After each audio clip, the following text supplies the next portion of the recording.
Assalamualaikum everyone. Welcome to lab 8 of Fundamentals of Programming course. In this lab we will be talking about the functions. In the past few weeks we studied how we can employ different techniques to handle our data when it gets big. This particular session is about how we can employ a technique to handle our code when it becomes large.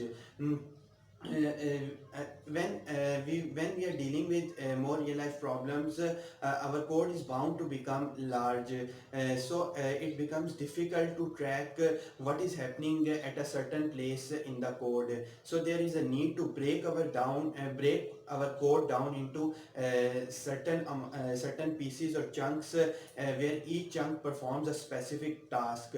In this way it is easy for us to track what is happening at a certain place in the code, as well as it becomes easier to code separate functions for separate tasks. Um, as we will be moving on, we will be employing more and more functions into our programs. For example, there can be a program in which one function is used for taking input from the user, the other function is used for performing some operations on the data, and the third function is used for displaying the output of the content stored onto the screen. When we are defining separate functions, it becomes easy for us to see in the code what is happening at a certain place. Secondly, another important use of functions is the code reusability. If we do not use the functions, as we have not used them in our labs till now, what happens is that we have to sometimes write the same thing again and again. However, if we just define our function only once, as we will see in a short while how we can define them. If we just define our function once, and it becomes very easy to just use that function again in our code by just calling its name, and if there is a need, by passing certain arguments. There are two main functions, uses of using functions. Firstly, the code tracking and code writing becomes easy. Secondly, the code reusability comes into play. Let's start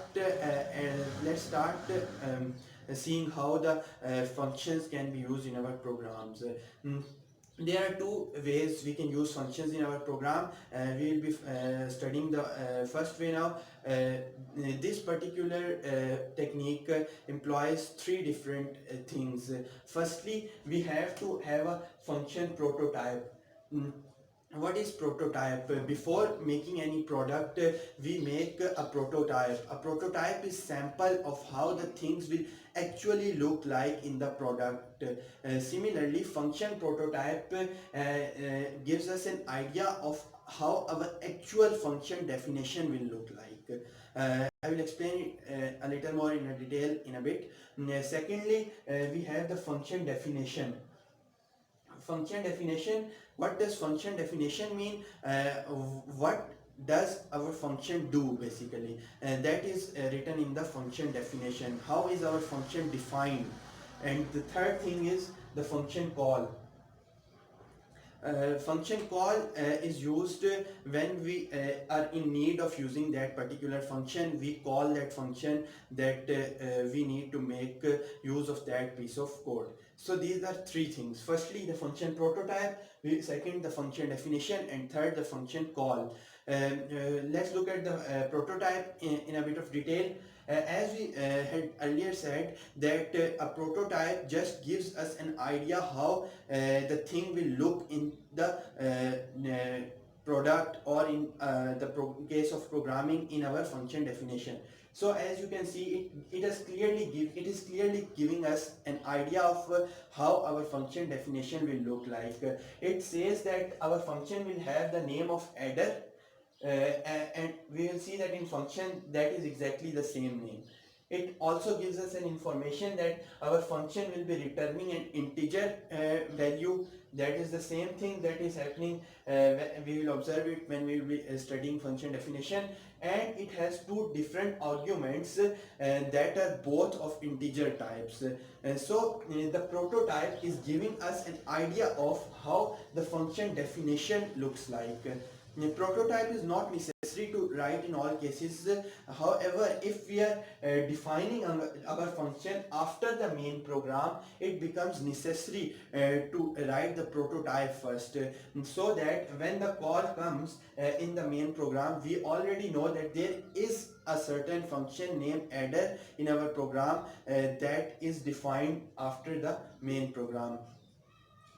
The prototype has given us a clear idea of how our function definition will look like. It has told us that the name will be adder, the return type will be integer, and the arguments that will be passed into the function will be of integer type. It has not told us where the arguments will be received, but this is not its job. It's just a prototype. Just as when we are making a certain product, the prototype does not tell us every single thing that our product will contain. It just gives us an idea of what the actual product will look like. Similarly, the function prototype tells us how the definition of our function will look like. However, it does not exactly tell what is our function definition, because in that case there will be no difference between prototype and definition. And now you should have a clear idea of how the function, the function prototype tells us. It tells us how we will be having the function definition. Second thing is function definition. This is the place where our function is defined. What does our function do? What is its definition? What is, just like every term has a definition, what is the definition of our function? What does it do? What is its functionality? It also similarly, it is just built on the function prototype. As it had been indicated in the function prototype, it has the name adder, it has the return type of integer, it has two of the arguments that are of data type integer. Now where are these arguments received? Because we know that we have to store a value at a certain place in the memory, so there must be a variable that can hold the arguments that will be coming from the main program.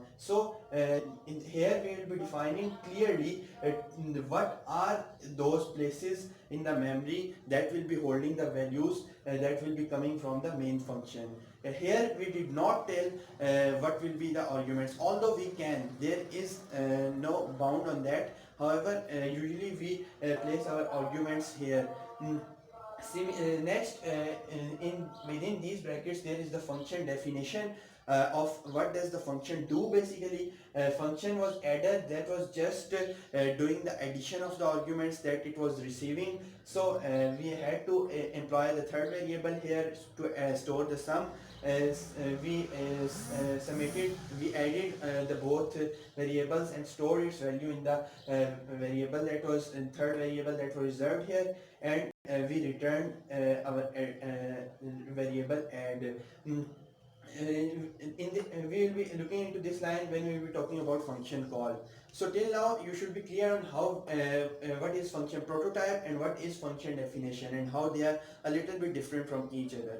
Third thing is the function call. Function call is necessary to invoke the function and to use it. As soon as the function is called, and it is called in the following manner. Firstly, there is a function name, and after that there are two different variables that are passed as arguments to the function. This function expected two arguments to be passed so that it can operate on those two arguments. Here from the function call we pass two different arguments onto the function. For example, and in what way we pass it? We firstly write the function name, and then write the round brackets, and within those there are arguments that are separated by the comma.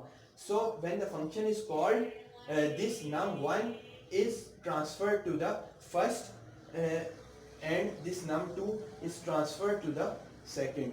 So these two arguments are received by the function here. Now this function can perform operations on the arguments that were passed here. What it does is it just adds the two, and at the end, as we know, in the main function we used to write return 0. Although there was no particular significance for it there, but that significance of writing return statement will become clear here now. We have return add, we have written return add here. What does this do? This returns the variable add back to the function. This value add, this value contained in the variable add will be returned back to the function from where it was called.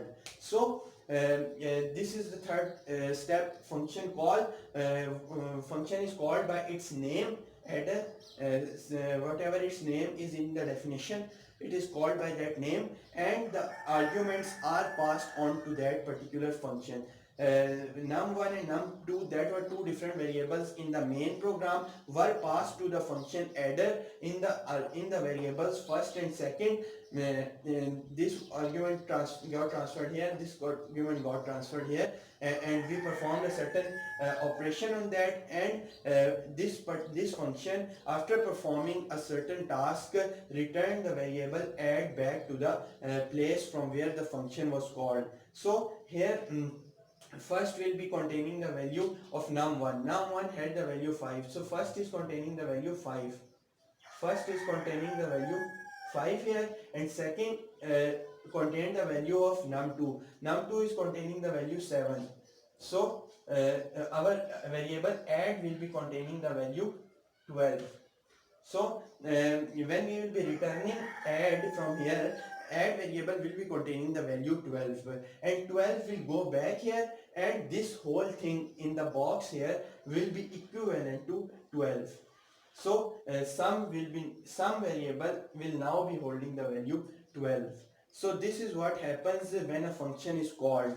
A function where it is defined, it goes there along with the arguments. The arguments are received, they are operated on, and the result, that particular thing that we want out of the function, is returned back, and the whole thing of the function call is just replaced by that function call. This whole thing, adder bracket num1 comma num2 bracket close, this thing will be replaced by the value 12 because the function has returned these things.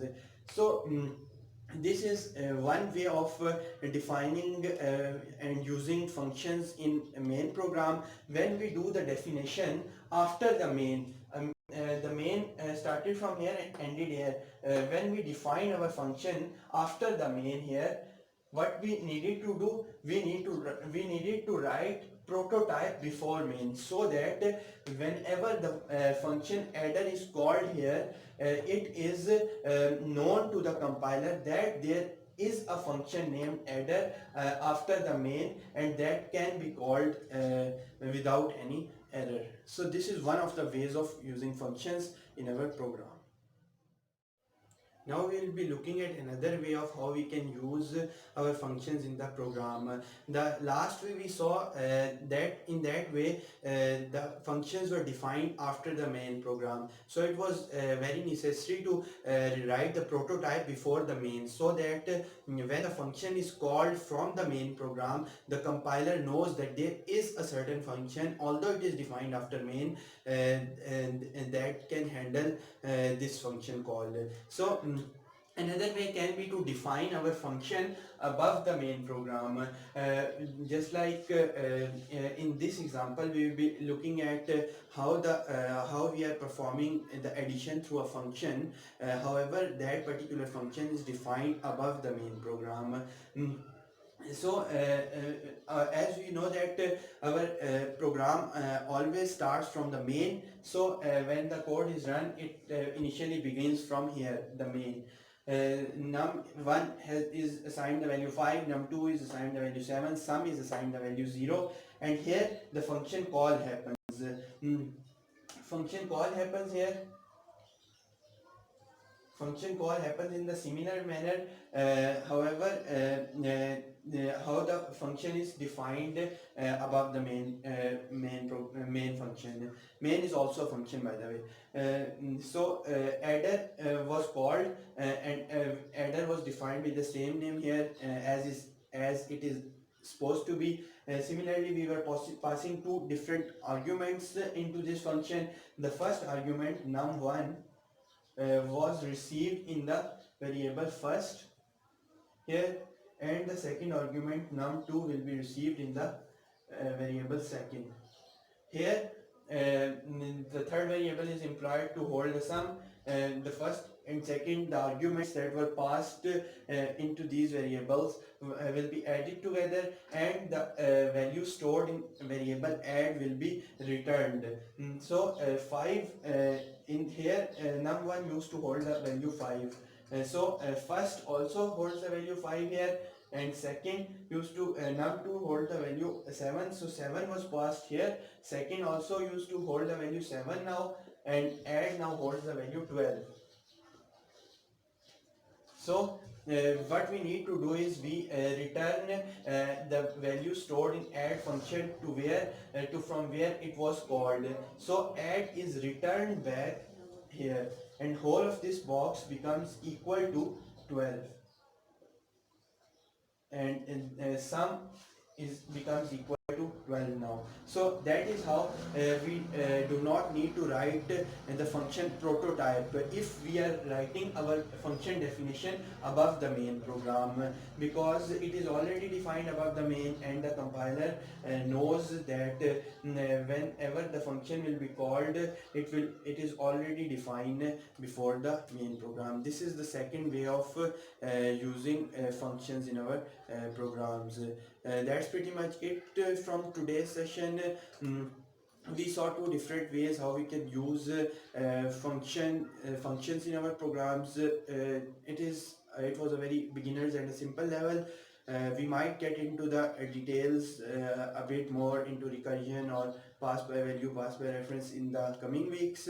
But for now, that is pretty much it. Thank you for joining in.